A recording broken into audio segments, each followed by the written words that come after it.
নমস্কার, আমি দেবজ্যোতি। আজ দুপুর থেকে যাদবপুর বিশ্ববিদ্যালয়ের মুকুটে এক কলঙ্কের ইতিহাস যোগ হলো।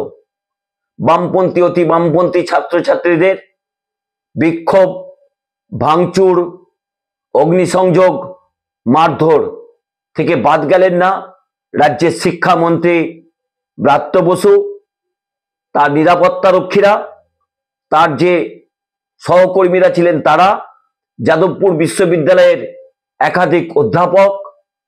ভাঙচুর করা হয়েছে মন্ত্রীর গাড়ি এবং নিরাপত্তার দায়িত্বে যেসব গাড়িগুলো ছিল সেগুলো ভেঙে চুরমার করা হয়েছে। লাঠি, জুতো, ঝাঁটা কোনো কিছুই মন্ত্রীর উদ্দেশ্যে ছুটতে বাকি রাখেননি এই বামপন্থী এবং অতি বামপন্থী চিকিৎসকের পক্ষে তারা আন্দোলনে নেমেছিলেন। সেই যাদবপুর বিশ্ববিদ্যালয়ের বামপন্থী অতি বামপন্থী ছাত্রছাত্রীরা যাদবপুর বিশ্ববিদ্যালয়ের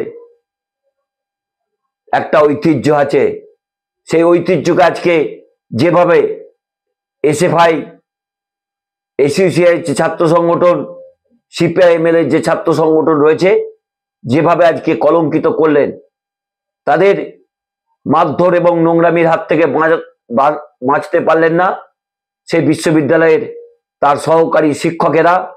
যাদবপুর বিশ্ববিদ্যালয়ের একাধিক অধ্যাপক আহত হয়েছেন, তাদের উদ্দেশ্যেও লাঠি, জুতো, ঝাঁটা সবই এই বামপন্থী ছাত্রছাত্রীরা আজকে প্রয়োগ করেছেন। অর্থাৎ যাদবপুর বিশ্ববিদ্যালয়ে আজ যা ঘটনা ঘটল তা যাদবপুর বিশ্ববিদ্যালয়ের মুকুটে একটা নতুন কলঙ্কের ইতিহাস যোগ হলো। রাজ্যের শিক্ষামন্ত্রী ব্রাত্য বসু এতটাই আহত হয়েছেন, তাদের এসএসকেএম হাসপাতালে নিয়ে আসা হয়েছে। তার যে সহকর্মী ছিলেন তিনি আহত হয়েছেন, বেশ কয়েকজন অধ্যাপকের মাথা ফেটেছে। এই যাদবপুর বিশ্ববিদ্যালয়ে আজকে যে গুন্ডামি বামপন্থী অতি বামপন্থী ছাত্রছাত্রীরা করলেন তা কিন্তু এক নজিরবিহীন ঘটনা। আপনারা আজকে পুরো ছবিটা দেখুন, তাহলে বুঝতে পারবেন তাণ্ডবের কি চেহারা ছিল আজ যাদবপুর বিশ্ববিদ্যালয়ে।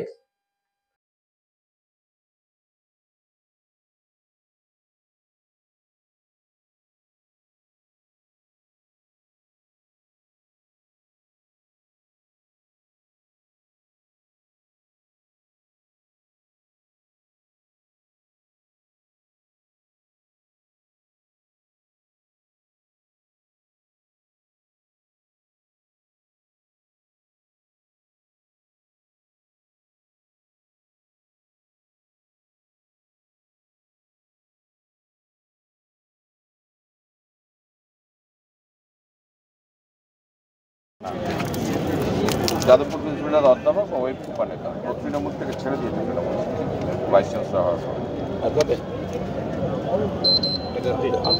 তোমার পুরো নাম কি জানো? মুখার্জি। শেষ না মানে পোস্ট না মানে পাত্রের সঙ্গে এমনি নর্মালি এটা ভাবছিলেন এই কিছুদিন আগে যে ওই অভয়া কাণ্ড নিয়ে আপনারা যা ইচ্ছে তাই করছিলেন রাস্তা বন্ধ করে। আপনারা ভুল করছেন। হাওয়া কিন্তু मौसम बदल गए हैं, मौसम बदल हो चुके हैं। এখন যদি আপনারা মনে করেন যে গুন্ডামি করবেন তাহলে আপনাদের রাস্তা আপনাদেরই খুঁজে নিতে হবে। কারণ গুন্ডামির পরিবর্তে তো আর ভালোবাসা দিয়ে পিঠে হাত দিয়ে আলোচনা হয় না। সরকার আলোচনা করতে এসেছিল এবং ব্রাত্যর বক্তব্য আমি শুনেছি অত্যন্ত স্পষ্ট। কোথাও তিনি কোনো হিংসাত্মক কথা কিছু না, অদ্ভুত ব্যাপার। বলতে চাই কথা, জানতে এলাম, শুনতে এলাম, হঠাৎ গাড়ি ফাড়ি ভেঙে দিল। আরে কার গাড়ি ভাঙে? তবে এই জিনিস যদি চলতে শুরু করে এবং এটা করছে 26-এর আগে, এটা হাওয়া গরম করার জন্য করছে। যেহেতু কাল থেকে আমাদের দল ভোটার লিস্টে ঝাঁপিয়েছে, যেহেতু ভুয়ো ভোটার, ভূতরে ভোটার ধরার জন্যে স্ক্রুটিনিতে মন্ত্রী রাস্তায় নেমে পড়েছে, ওরা বুঝতে পেরে গেছে ওদের ওই চুরি করা ভোটার লিস্টটা এবার জাল হয়ে যাবে।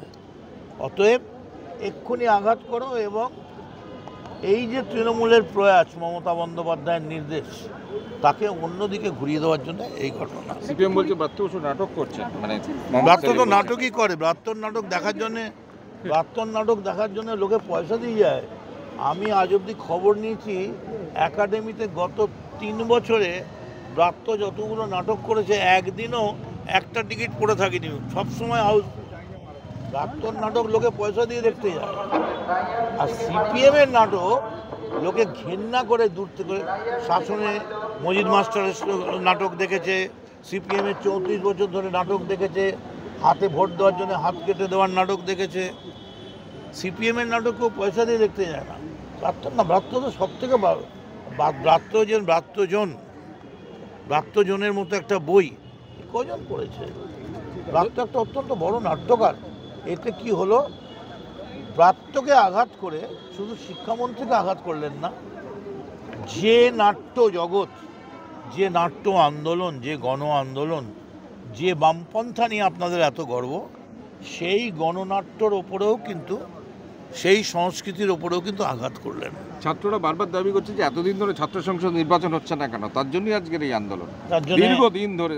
আপনারা একটা কাজ করুন না, এই নির্বাচন হচ্ছে না কেন বলে আপনারা একটা মিছিল ডেকে দিন, কবে ডাকবেন টাইম বলে দিন, আমরাও মিছিলগুলো করি। আমাদেরও গা হাত পা সব গুটিয়ে যাচ্ছে, আমরাও শুকিয়ে যাচ্ছি না। ব্রাত্যর আজকে যাওয়ার সঙ্গে হঠাৎ মিটিংয়ের কি, আর মিটিং করে তো গোয়ারান হারবেন। আমি এখন থেকেই বলে দিচ্ছি, নমিনেশন দিতে পারবেন না, হেরে যাবেন, তারপরেই বাইরে গেটে ধর্নায় বসে যাবেন, মুখে কাপড় বেঁধে কালো, যে আমাদের গণতন্ত্র কেড়ে নিল, আমাদের ভোট দিতে দিল না, আমাদের নমিনেশন দিতে দিল না। এই তো অবস্থা। আর যদি বা গোলে টোলে কেউ একটা দুটো কোথাও গলে যায় এদিক ওদিক, সেটা আবার তৃণমূলেই চলে আসবে, লাভ কি আছে? ওকে, থ্যাংক ইউ। আচ্ছা, এবার না এই রাজপথেতে কংগ্রেস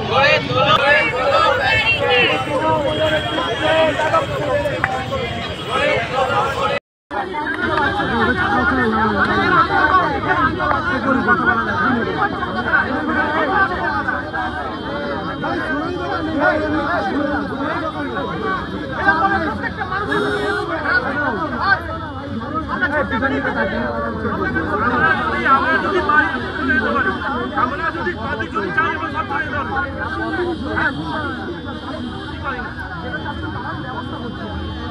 এরকম ব্যবস্থা হয় না, এরকম